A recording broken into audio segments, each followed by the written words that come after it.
You're on. We're on. Hi. How you Hi. doing? I'm Welcome, great. friends. I'm here with Scott Smith.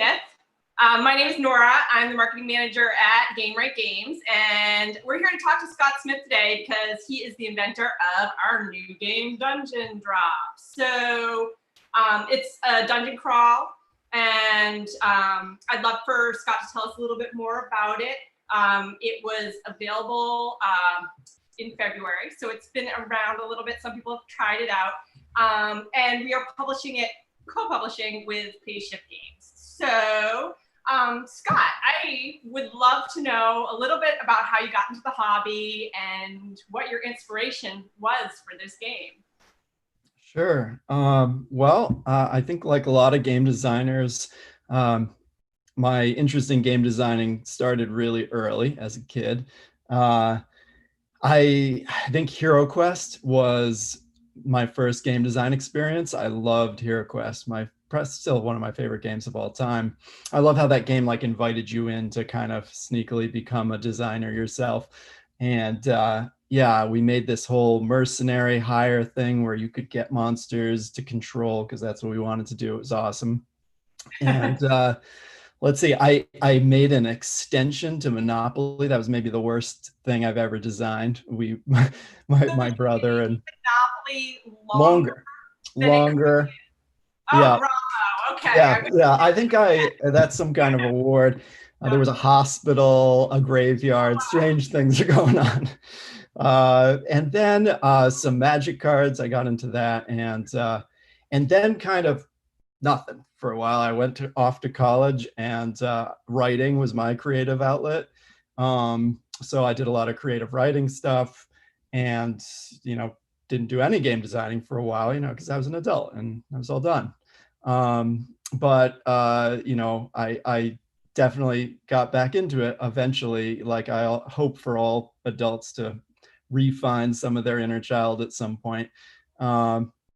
Yeah, I just, let's see. I mean, I started doing some comics. I actually did this little 8-issue series in a lit mag called Driftwood Press, a really great little lit mag. I had this little comic called Invasive Studies about a teacher who was on his way to conquer Earth. He was teaching, his pupils were going to conquer Earth. He's an alien invasion force. And he was teaching all of his students how they should invade and conquer Earth, but he had a kid.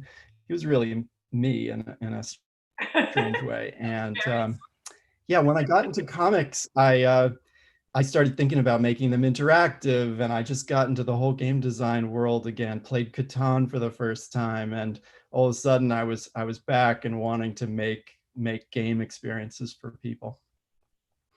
That's the thing. What I really like about what you said is that I think when we were younger, games were just for kids. I can't speak for you, but when I was younger, games were just for kids. I mean, adults had a few here and there, but I think that's really changed in our generation. Like, I think folks younger than us, like the kids now, if they play games, there's not going to be that, like, I have to leave board games for a while and then come back to it. It feels like it's a much more multi-generational experience, which is great because you could have been having game nights in college and you just didn't know how fun that would have been. So, and I think I don't know how related you were to doing some of the artwork, but this game has a really cool comic book feel to it. Like, there's so many characters and there's so many little details about their personality and stuff. So I'm really interested in hearing the fact that you came from trying that out for a while, because you can sort of see it in some of the game design that's in Dungeon Drop. Yeah, well, it was part of the journey of the game for sure. So the game came out of a contest through the Game Crafter. Absolutely amazing way to get into game design, self-publish your own games, but they run great contests too. Really makes you think. And this contest was for to design a game that had no printed components of any kind. So you couldn't have cards, you couldn't have a board, you couldn't have a custom die, nothing but bits. And the original Dungeon Drop was nothing more than a handful of colored cubes. That was it. Just bits. Yeah, just bits. Yeah, just bits. All right. unprinted bits. And of course, when you play Dungeon Drop, that's still the core. I mean, the bits are a lot fancier than they were, but you drop them onto the table. They instantly create this sort of map. That's the way I thought of it originally when I came up with the idea, a map of a dungeon. Once you could understand how to kind of connect certain cube types inside this space. I think one of the interesting things about it is it kind of looks like a dexterity game only at first, because it's bits on a table. But there's a way to play Dungeon Drop with taking out all the dexterity elements, like a variant if you want. And there is fun dexterity in the game, but it's not core to the way you play it, which was kind of different. I would not think of Dungeon Drop as necessarily an only dexterity game at all. I mean, there are a few flicking capabilities which are fun, and so if you are partial to dexterity games, you could potentially get a character that has that, but it's not the only function. I actually think it's like a really amazing spatial, sort of geometric kind of tool. Was the game always, even when it was just bits, and if you can look on the screen, I think you could see a lot of our bits there. We've got them all spread out.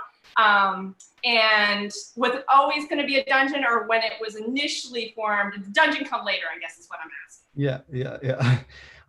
No, the dungeon map was the first idea, even before I knew. I just had this literal picture of a map of a dungeon in my head, and could you kind of draw that and imagine it like rooms with these bits. This was my way around the no printed components thing. Now, when I started working with Jason, Phase Shift Games, who picked it up with me after the contest, which was an amazing experience in itself, and it's been a totally awesome working experience working with him. When they took it over, we did have a whole big conversation about retheming it. And we eventually landed back in the dungeon. Of course, we've got stuff that's starting to spin off some other directions now. But yeah, that stayed that way all the way through. Getting back to your earlier question about like the comic feel and the art, one really interesting thing was in the beginning when I was working with him, we were dead set that he was already working with a good pixel artist, and that pixel art would be perfect for this game because they're cubes. And it just made sense to us, and we're going forward with that. But at a certain point, and Jason tells this part of the story better than me because he was involved with the artist, but we had almost like a fan art piece done that was by this very young artist, and it's just awesome, charming, comic feel that just brought like all this charm to the game that hadn't been there before, and was such a nice compliment to what we were trying to do that immediately we switched directions. It's just one of those moments. I can't even picture it with different art. I mean, I've only known it in this iteration, and I have to actually just say a little shout out to Phase Shift Games, because I feel the same. This is one of our first co-publishing. Like, we do it rarely, and it's been a wonderful experience, and it's so great that we got to work with them and work with you and have that kind of partnership. And so I didn't know very much about what happened prior to our Gamewright's involvement with the game. So I can't picture it without the art that it has. It is incredibly charming, and the different races and classes and the names that they have and all of that is part of what makes it feel fresh and new every time I play it. There's a lot of choices. I think it's 15 race cards and 10 class cards, or I could be inverting that, but it's a lot of choices in there, and then you combine them. So it just really mixes it up, and it kind of gives almost a narrative or storyline. It's not a narrative or storyline game, but you can feel a little bit of that. So it must have been a really nice feeling to like see the art and go, wait a second, that's it. Yeah, totally. And the evolution of the design of the game had a lot of those little moments, where we're like, oh, that is what we need. And when you have a healthy collaboration with somebody, you have these moments where, there are moments where you're like, should we do this? No, maybe that. But then every once in a while something happens and everybody looks at each other and it's just like, yes, that. And those are just the most exciting experiences. It makes you want to keep doing it. So the art and just even the graphic design of the card, that a lot of that all kind of pulled together to get that little white pop on the side and the little kind of juicy heart shapes to be your health, and have them be about the right size of one of the cubes so that you could actually use it as a tracker for your health. Like when you collect a little monster, if it's a small monster, it just plops right on top of your heart, covers it up. You've lost one. A large monster is just sized about right to cover 2 of your hearts, and it works really nicely that way. Yeah, I mean, so this came to us fully designed from Phase Shift, and so that was really, really lovely. And I do think a lot of thought was put into how it would visually lay out on the table, because also you don't want to take up a lot of space with your characters, because the space is having all the cubes spread out to make the dungeon. And I love the way the race and the class will kind of back up to each other. So yeah, you want to one, and it just switches out so easily. And it's only 3 rounds. It's a relatively fast-paced game. Like, even though you're watching other people play, and there are variants where you can be participating every time someone else plays. What we haven't really talked about for people who are new to the game is the gameplay a little bit, where just so you know, if you have never played the game, you are triangulating a room in a dungeon, and you're allowed to pick up every cube that is in that triangulation. And so with that, you have to put a lot of thought into choosing what will optimize. You each have your own individual quest, and you have to put a lot of thought into what will optimize your point values on each turn, because you only have 3 times to get it right, and other people are trying too. So I'm curious, when your initial concept of the game, were all the gems and the treasure chest and the key and the dragon, was that all there, or when did that come into play?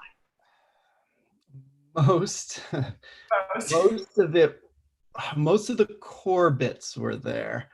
The magic shield was something that developed later. There's some really huge key moments though. So in the first version of the game, you dumped it on the table. That was a dungeon. You played it. Which was nice and simple, and it took us a while to get away from that. The problem with it was a game that deconstructed itself. So it, unlike most games which start simple, like a little engine builder, right? You start kind of with a simple core and you build out, gets more and more complex. That feels good. The original Dungeon Drop would start really complex, the first drop, and trying to slice it up, almost like you're playing one of those I Split type of games, you're splitting a space into different bits. But then it would empty slowly. And then the last couple turns were the least exciting. And that was when I play tested, that kept coming up. And eventually we came up with another nice kind of tactile solution, which is there'd be 2 cube sizes, and the slightly larger ones would be easily separated. So you didn't need a key of any kind to separate the 2. There's the bigger ones start in the box and the smaller ones start on the table, and that you would have an explore phase where you would continue to add to the dungeon so it never loses that fresh feel. Yeah. Yeah, no, I think that's great. The fact that you keep adding cubes and you feel like you have a little bit of control when you start your turn, even though it is really random. I mean, the one thing about this game that stands out is it's going to be really different every time you play it. As not only are your characters going to change, but also what you are faced with is going to change. And so it just stays really fresh every single time. And it feels pretty active too. I feel like there's some motion to it. When I'm playing, that I'm in it,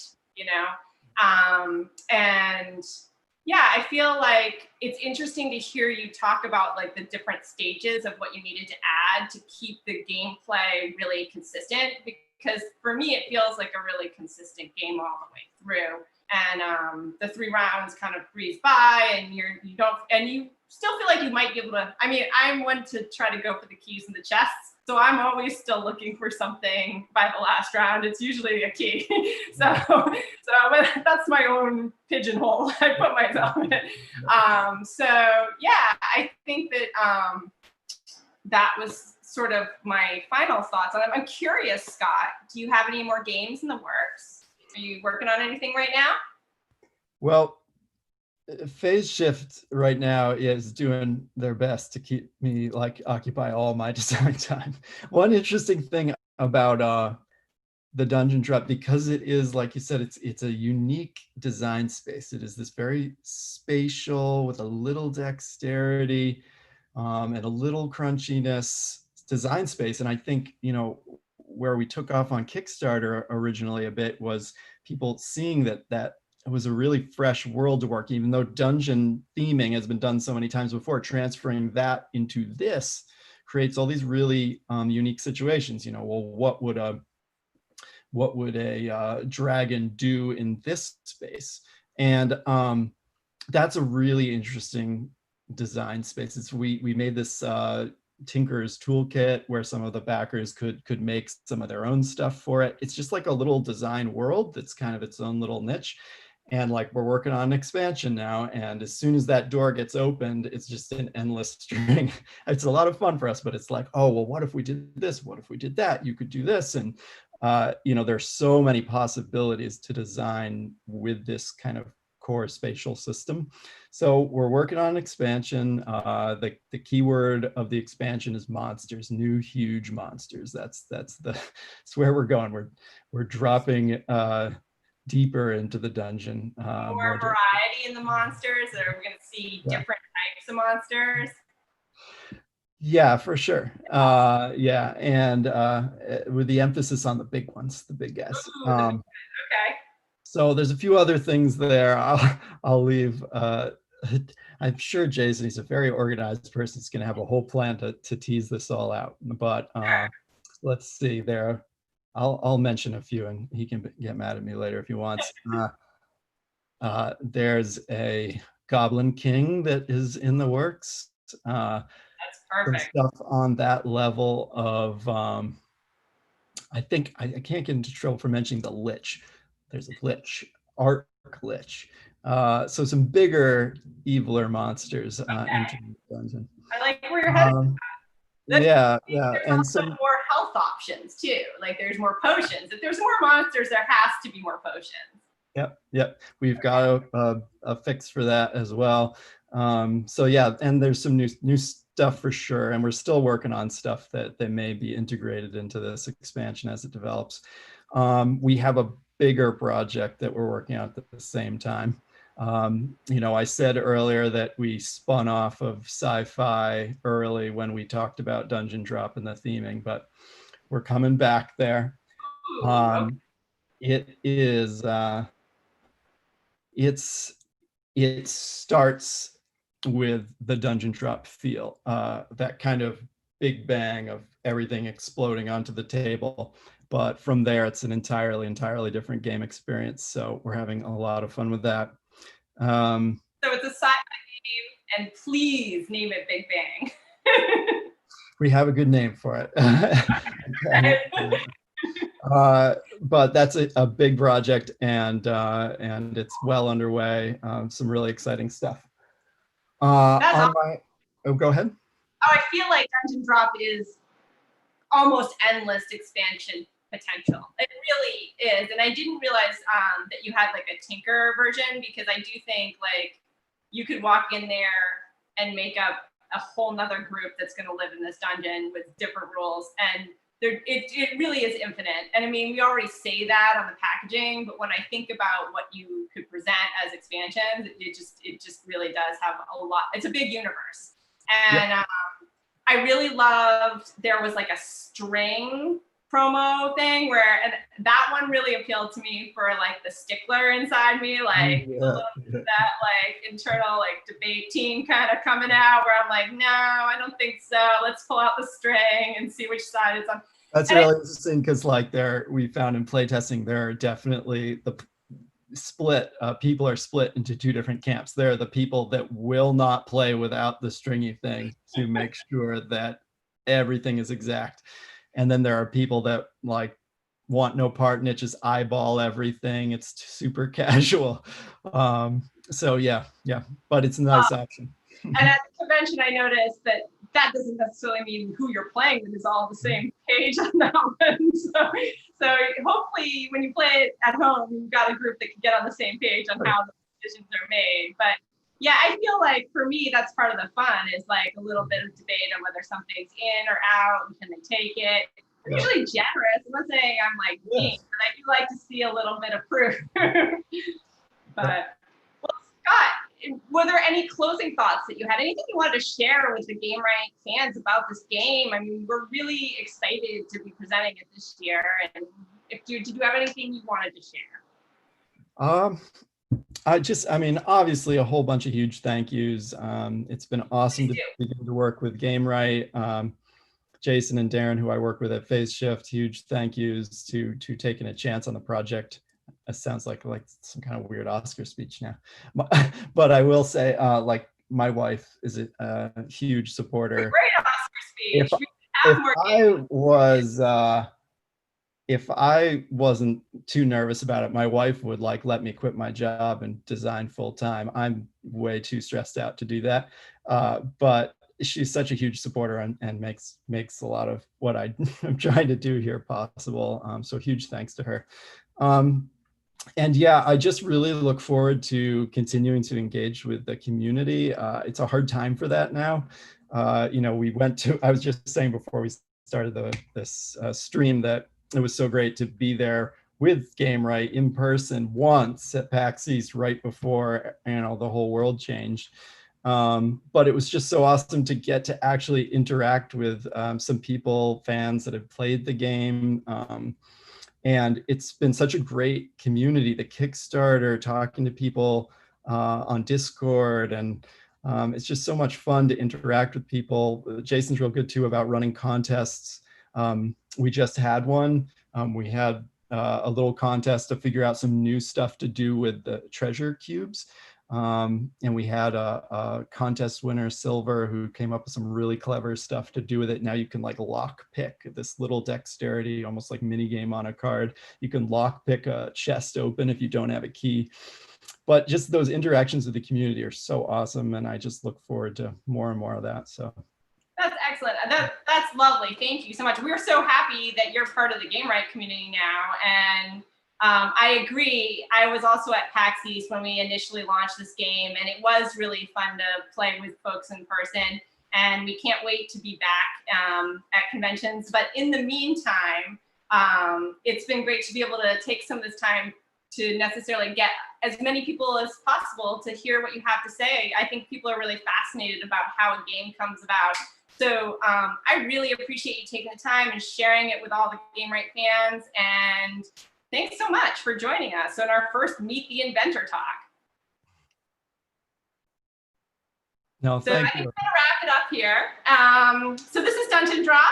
That was Scott Smith, and we'll be having 2 more Meet the Inventors over the course of Gen Con. I will be speaking with Emma Larkins tomorrow about Abandon All Artichokes, and then on Saturday, we have Miranda Efforts, who is the inventor of Sleeping Queens, but that was many years ago when she was a child. She's a little bit older now, and I think it'll be fascinating for fans to hear what she has to say. 10 years from now, I mean, actually the game's older than that, but like many years after the game's become a family favorite. I think you'll be in that boat too, Scott, 10 years from now. So anyways, thank you all so much for tuning in, and I hope you check out some of our Learn to Plays and the other exciting events that we have that are going to be on our YouTube channel all weekend, and enjoy Gen Con online. Thanks. Bye, thanks.